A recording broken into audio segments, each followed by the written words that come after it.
नमस्कार, जनता टीवी देख रहे हैं आप। आपके साथ मैं हूं अंजलि भंडारी और बात देवभूमि में सबसे पहले करेंगे बड़ी खबर की। बड़ी जानकारी आ रही है वो आपको बता दें देहरादून से। बड़ी खबर, बड़ी जानकारी देहरादून से। सीएम पुष्कर सिंह धामी ने भूमि पूजन किया है। ये इस वक्त की बड़ी खबर। चंपावत साइंस सिटी का भूमि पूजन किया है मुख्यमंत्री पुष्कर सिंह धामी ने। नशा मुक्ति केंद्र का शुभारंभ किया गया है। ये बड़ी खबर आपको बता दें। अहम जानकारी आपको दे रहे हैं। आबकारी निरीक्षकों को बांटे नियुक्ति पत्र। देहरादून से बड़ी खबर। सीएम पुष्कर सिंह धामी ने भूमि पूजन किया है। चंपावत साइंस सिटी का भूमि पूजन किया है। साथ ही नशा मुक्ति केंद्र का भी भूमि पूजन किया है। मुख्यमंत्री आवास सभागार से वर्चुअल जुड़े मुख्यमंत्री।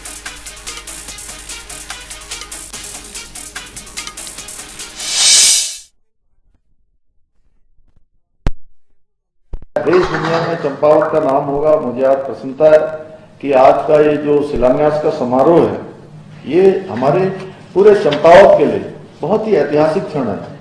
और मैं समझता हूं कि जो आदर्श चंपावत की जो हमारी परिकल्पना है, उस परिकल्पना को साकार करने में एक और हमारा एक कदम है। इस केंद्र के माध्यम से चंपावत ने आज विज्ञान एवं प्रौद्योगिकी के क्षेत्र में एक ऊंची छलांग लगाई है, जिसका जो गुणात्मक प्रभाव है हमको आने वाले समय में शीघ्र ही दिखाई देगा।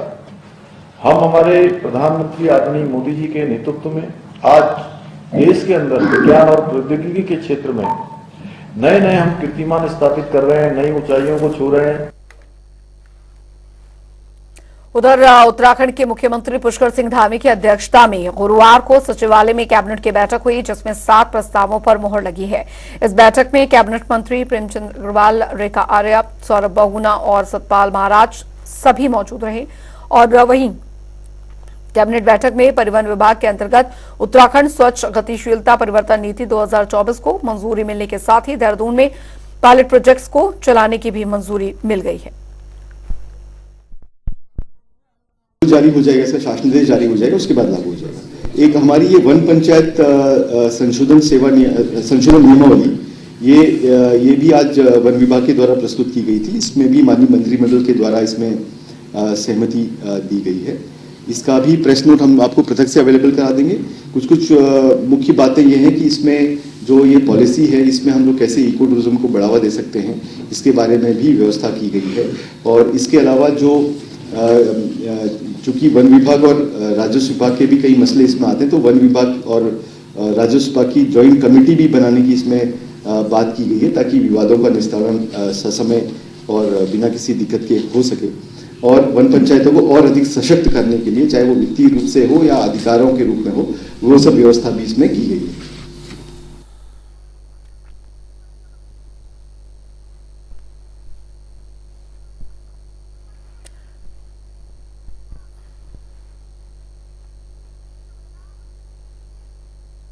और रुक करेंगे इस बीच आ रही एक बड़ी और अहम जानकारी की ओर। बड़ी खबर, कल होगा लोकसभा चुनाव का ऐलान। ये बड़ी खबर आपको बता रहे हैं। लोकसभा चुनाव का ऐलान कल होने जा रहा है। चुनाव आयोग ने इसकी जानकारी जो है वो यहां पर दी है।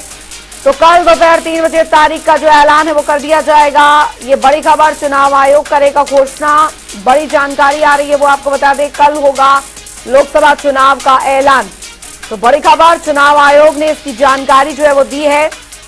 बड़ी जानकारी, कल दोपहर 3 बजे तारीख का ऐलान जो है वो कर दिया जाएगा। चुनाव आयोग इसकी घोषणा करेगा। कल होगा लोकसभा चुनाव का ऐलान। इस वक्त की ये बड़ी खबर, चुनाव आयोग ने इसकी जानकारी दी है। कल दोपहर 3 बजे तारीख का ऐलान जो है वो कर दिया जाएगा। चुनाव आयोग घोषणा करेगा इसकी। ये बड़ी खबर। और संवाददाता स्पर्श शर्मा हमारे साथ फोन लाइन पे जुड़ गए हैं इस बड़ी खबर को लेकर। स्पर्श, लोकसभा चुनाव का जो ऐलान है वो कल होने जा रहा है। देखिए, बिल्कुल चुनाव आयोग कल दोपहर 3 बजे लोकसभा चुनाव का ऐलान करता हुआ जो है नजर आएगा। न केवल लोकसभा चुनाव बल्कि उसके साथ साथ राज्यों के जो चुनाव है उनका ऐलान भी जो है कुछ देखने को मिलता हुआ जो है नजर आएगा। अब देखने वाली बात ये रहेगी कि कितने चरणों में जो चुनाव है वो यहाँ पर जो है जो चुनाव आयोग है वो कराता हुआ जो है नजर आएगा। आज हमने देखा कि चुनाव आयोग की एक बड़ी बैठक देखने को मिलती हुई नजर आई थी और इसमें भी हम जानकारी दे रहे थे कि 48 घंटे जो है बहुत महत्वपूर्ण देखने को मिलते हुए नजर आएंगे। और फिलहाल चुनाव आयोग की तरफ से औपचारिक जो है घोषणा कर दी गई है कि कल दोपहर 3 बजे जो लोकसभा चुनाव है उनका जो ऐलान है वो आज चुनाव आयोग की तरफ से देखने को मिलता हुआ नजर आएगा। ऐसे में अब देखने वाली बात ये रहेगी कि कितने चरणों में जो लोकसभा चुनाव है वो आज जो है देखने को मिलते हुए जो है नजर आते हैं। पिछले 2019 के लोकसभा चुनाव की बात करते हैं तो 7 चरणों में जो चुनाव है वो आज जो है देखने को मिलते हुए नजर आए थे। 11 अप्रैल को जो है वो पहला चुनाव देखने को मिलता हुआ नजर आया था और 19 मई को जो 7वें चरण का चुनाव है वो देखने को मिलता हुआ नजर आया था। तो ऐसे में चुनाव आयोग लगातार जो है उनकी टीमें अलग अलग राज्यों का दौरा करके इलेक्शन संबंधी जो तैयारियां हैं उनका जायजा लेती हुई नजर आ रही थी और अब चुनाव आयोग की तरफ से फिलहाल जो है औपचारिक घोषणा की गई है कि कल दोपहर 3 बजे जो है चुनाव आयोग जो है फिलहाल जो चुनाव की घोषणा है वो करते हुए नजर आएगा और इसके साथ ही औपचारिक जो बिगुल है वो चुनाव की तारीखों का जो है देखने को मिलता हुआ नजर आएगा। आज भी बड़ी बैठक जो है वो होनी है, वो कितने बजे होनी है? देखिए, चुनाव आयोग की बैठक आज हो चुकी है। नवनियुक्त जो देखने को मिलते हुए नजर आए थे आयुक्त, उनका जो है पहले शपथ हुआ और उसके बाद में जो औपचारिक बैठक थी फुल कमीशन की वो देखने को मिलती हुई नजर आई थी। करीब 45 मिनट ये बैठक जो है देखने को मिलती हुई नजर आई थी और उसके बाद में ये लग रहा था कि कभी भी जो है चुनाव आयोग घोषणा जो है करता हुआ नजर आ सकता है 48 घंटों के अंदर। और फिलहाल चुनाव आयोग ने ये जो है जानकारी दे दी है कि 3 बजे जो है कल दोपहर दिल्ली के विज्ञान भवन में प्रेस कॉन्फ्रेंस देखने को मिलती हुई नजर आएगी। कितने चरणों में चुनाव होगा देश में ये महत्वपूर्ण देखने को मिलता हुआ नजर आएगा। जो सेंसिटिव एरिया है वहां पर किस तरह की तैयारी चुनाव आयोग की तरफ से की गई है, वहां पर क्या एक ही चरण में चुनाव होगा, अलग अलग चरण में चुनाव होगा, ये तमाम चीजें जो है महत्वपूर्ण रहेंगी। जी, बहुत बहुत शुक्रिया स्पर्श शर्मा इस तमाम जानकारी के लिए। बीजेपी की ओर से लोकसभा का टिकट मिलने के बाद सांसद अजय टम्टा अब पहली बार चंपावत मुख्यालय पहुंचे, जहां पर बीजेपी कार्यकर्ताओं ने उनका ढोल नगाड़ों के साथ स्वागत किया। वहीं इस दौरान खटकाना पुल से लेकर जीआईसी चौराहे तक जुलूस भी निकाला गया, जिसमें सांसद अजय टम्टा ने हाथ जोड़कर क्षेत्रीय जनता का अभिवादन किया।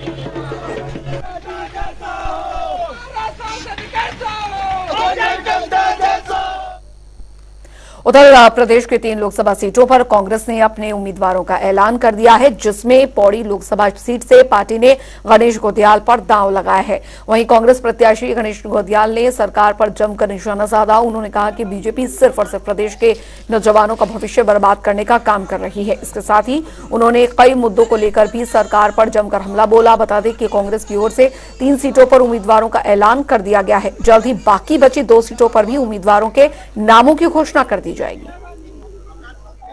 जैसे ही ये बात आम लोगों को पता चली कि 3 टिकट डिक्लेयर हुए हैं, तीनों लोकसभा क्षेत्रों में कार्यकर्ताओं में बहुत उत्साह देखने को मिला।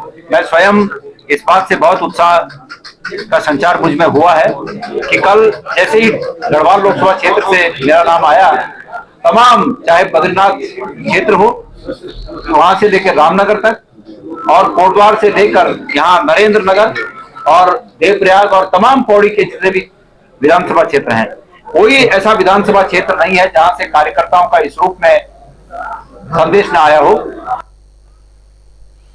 उधर उत्तराखंड में होने वाले लोकसभा चुनावों के लिए बीजेपी ने राज्य की 5 लोकसभा सीटों पर प्रत्याशी घोषित किए हैं, जबकि कांग्रेस 2 सीटों पर प्रत्याशियों को लेकर अभी तक असमंजस की स्थिति में है। पार्टी हरिद्वार और नैनीताल लोकसभा सीट से जिताऊ उम्मीदवार की तलाश कर रही है। वहीं बीजेपी प्रदेश महामंत्री खिलेंद्र चौधरी ने कांग्रेस पर तंज कसते हुए कहा कि कांग्रेस के पास कोई जिताऊ कैंडिडेट नहीं है और कांग्रेस विपक्ष की भूमिका भी नहीं निभा पा रहा है। उन्होंने कहा कि पहले कांग्रेस के नेता दिल्ली टिकट के लिए जाते थे, लेकिन अब कांग्रेस के नेता टिकट न लेने के लिए दिल्ली की दौड़ लगा रहे हैं। कांग्रेस की बात है तो मैं समझता हूं कि कांग्रेस विपक्ष की भूमिका भी नहीं निभा पा रही है। कांग्रेस के नेतागण जो दिल्ली जाते थे पहले टिकट के लिए, अब वो दिल्ली जा रहे हैं कि टिकट ना लें। उन्हें लगता है कि हम हार की स्थिति में है, क्योंकि भारतीय जनता पार्टी चुनाव में बहुत आगे निकल चुकी है और चुनाव की दृष्टि से भारतीय जनता पार्टी की पांचों सीटों में 5-5 लाख से हम जीतने वाले हैं, ऐसा भारतीय जनता पार्टी की तैयारी है। आपको बता दें कि मसूरी में दरअसल ओबीसी मोर्चा के सामाजिक सम्मेलन का आयोजन किया गया। कार्यक्रम में मुख्य अतिथि के तौर पर बीजेपी ओबीसी मोर्चा के प्रदेश उपाध्यक्ष राजेश नौटियाल मौजूद रहे। अपने संबोधन के दौरान उन्होंने समाज में ओबीसी समाज के उत्थान की बात कही। उन्होंने कहा कि पिछड़ों के विकास के लिए सरकार लगातार काम कर रही है। भारतीय जनता पार्टी ने ओबीसी मोर्चे को सामाजिक सम्मेलन करने की जिम्मेदारी दी है और हर विधानसभा में, हर मंडलों में, और उद्देश्य केवल एक है कि ओबीसी समाज को भारतीय जनता पार्टी से जोड़ना और ओबीसी समाज के लिए जो भारत की सरकार ने, प्रदेश की सरकार के जो काम है वो लोगों के बीच में बताना। मुझे कहते हुए बहुत हर्ष हो रहा है कि देश के अंदर ओबीसी समाज लगातार उत्थान कर रहा है और सब लोग, प्रदेश की सरकार भी ओबीसी समाज के लिए काम कर रही है। और मैं कह सकता हूं कि उत्तराखंड के अंदर, राष्ट्र के अंदर ओबीसी समाज एक तरफा भारतीय जनता पार्टी को मतदान करने का निर्णय ले रहा है। और हमारे प्रधानमंत्री ओबीसी वर्ग से आते हैं और ओबीसी वर्ग के लिए कितना कार्य हो रहा है पूरे देश में। ये जो 10 साल का जो कार्य हुआ है, पिछले 70 सालों में नहीं हुआ ये कार्य, और जनता भी जान रही है और देख रही है। विपक्ष कुछ भी कहे, विपक्ष क्या है ये तो विपक्ष जनता जानती है, तो इसलिए कुछ नहीं, 5 सीटें भाजपा को मिलेगी और बहुत अच्छे अंतरों से विजय होगी। उधर देहरादून में बड़ा प्रशासनिक फेरबदल हुआ है। दरअसल डीजीपी अभिनव कुमार ने दरअसल 4 आईपीएस अधिकारियों के तबादले कर दिए हैं। इनमें IPS Lokeshwar Singh, IPS Shweta Chaubey, IPS Rekha Yadav और आईपीएस सर्वेश पवार शामिल हैं। बता दें आपको कि लोकेश्वर सिंह को पिथौरागढ़ पुलिस अधीक्षक से पौड़ी गढ़वाल का वरिष्ठ पुलिस अधीक्षक बनाया गया है। वहीं आईपीएस श्वेता चौबे को वरिष्ठ पुलिस अधीक्षक का पौड़ी गढ़वाल से हटाकर देहरादून पुलिस मुख्यालय ट्रांसफर कर दिया गया है। आईपीएस रेखा यादव को चमोली पुलिस अधीक्षक से पिथौरागढ़ पुलिस अधीक्षक की जिम्मेदारी मिली है, तो वहीं आईपीएस सर्वेश पवार को देहरादून पुलिस अधीक्षक एहतियात से चमोली का पुलिस अधीक्षक बनाया गया है।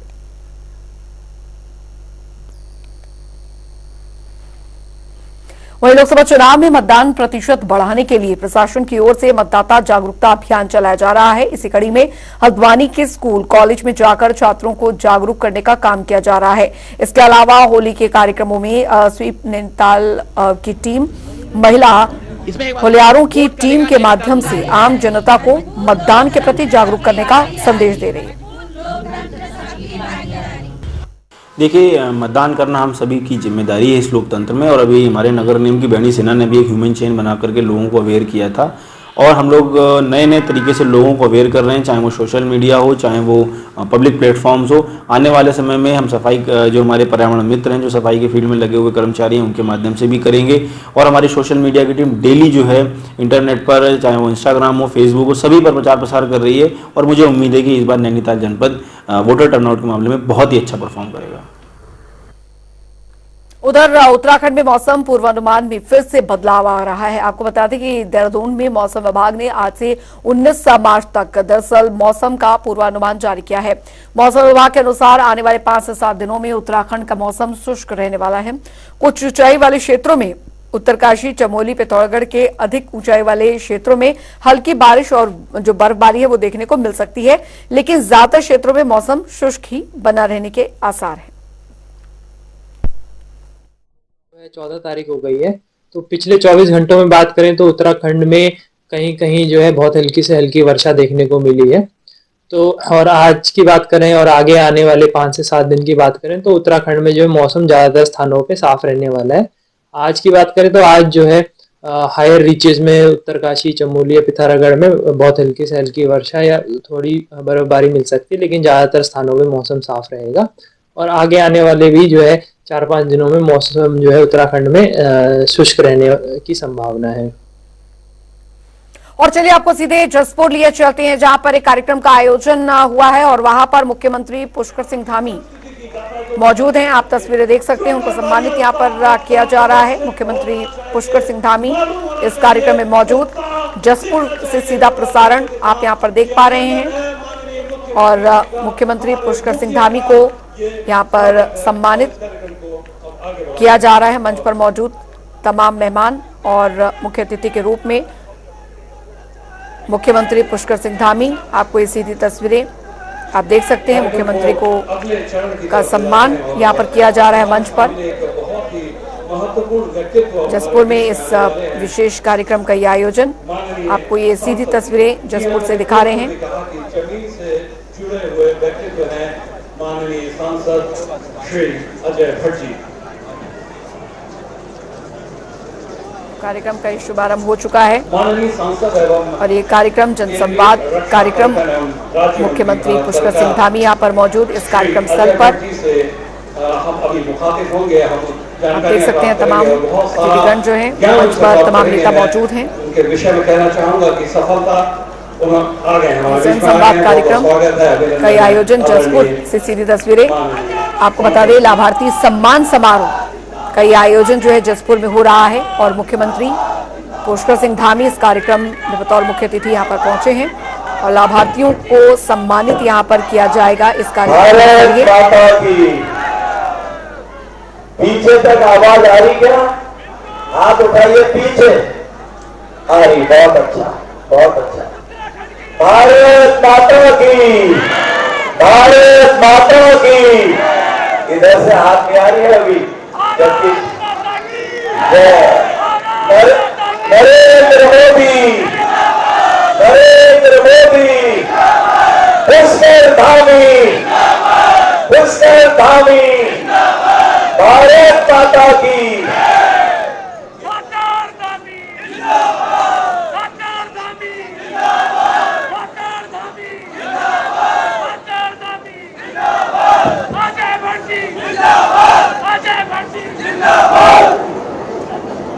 हमारे बीच में आपने देखा है कि जो एक से एक अच्छे काम कर रहे हैं, आज अभी बताने वाले हैं कि यहाँ को क्या क्या मिल गया है। बहुत सुंदर, भगवान ने काया भी सुंदर दी है और भगवान ने विचार भी अच्छे दिए हैं और वाहेगुरु की कृपा से सारे कृतित्व अच्छे हैं, व्यक्तित्व अच्छे हैं, सारे काम अच्छे हैं जिनके आज यही नहीं पूरे भारत में जिन्होंने हमारे राज्य को यूसीसी लागू कर नंबर 1 राज्य बना दिया और स्वयं भी आज मुख्यमंत्रियों की कतार में बहुत आगे निकल गए हैं, ऐसे हमारे माननीय मुख्यमंत्री श्रीमान पुष्कर सिंह धामी जी और विधायक जी, हमारे काशीपुर के माननीय विधायक यहाँ पर बैठे हुए हैं चीमा साहब और हमारे बीच में पूर्व विधायक जिन्होंने 3 बार यहाँ पर प्रतिनिधित्व करा डॉक्टर सिंगल साहब, आप सब उनको जानते ही हैं। उधर उस किनारे से ले लूं मैं प्रोटोकॉल छोड़ते हुए तो हमारे महामंत्री आप सभी जानते हैं चौधरी जी, खिलेन जी, बगल में मंडी परिषद के चेयरमैन साहब अनिल डब्बू जी, डब्बू साहब को सब जानते हैं, प्रेसिडेंट भी रहे हैं और हमारे बीच में इस जिले के बहुत ही कर्मठ जिला अध्यक्ष बैठे हैं हमारे श्रीमान गुरजन सुजीता जी और यहाँ पर जिनको अभी दायित्व दिया है आप विनय रोहेला जी बीच में दायित्वधारी हैं। क्या दिया है? आपदा का काम देखते हैं विनय जी और बीच में हमारे पूर्व महामंत्री श्री मनोज जी पाल जी और हमारे प्रदेश के जो अभी मंत्री हैं विकास शर्मा जी जो दूसरी बार चुन के आए हैं, यही के रहने वाले हैं। पहली बार तो चुनना कभी कभी हो जाता है लेकिन दूसरी बार जो चुन के आता है वो बहुत बड़ी उपलब्धि होती है। हमारे अनुसूचित आयोग के अध्यक्ष हैं हमारे। चलिए उत्तराखंड की खबरों में अभी के लिए फिलहाल इतना ही। वक्त एक छोटे से ब्रेक का।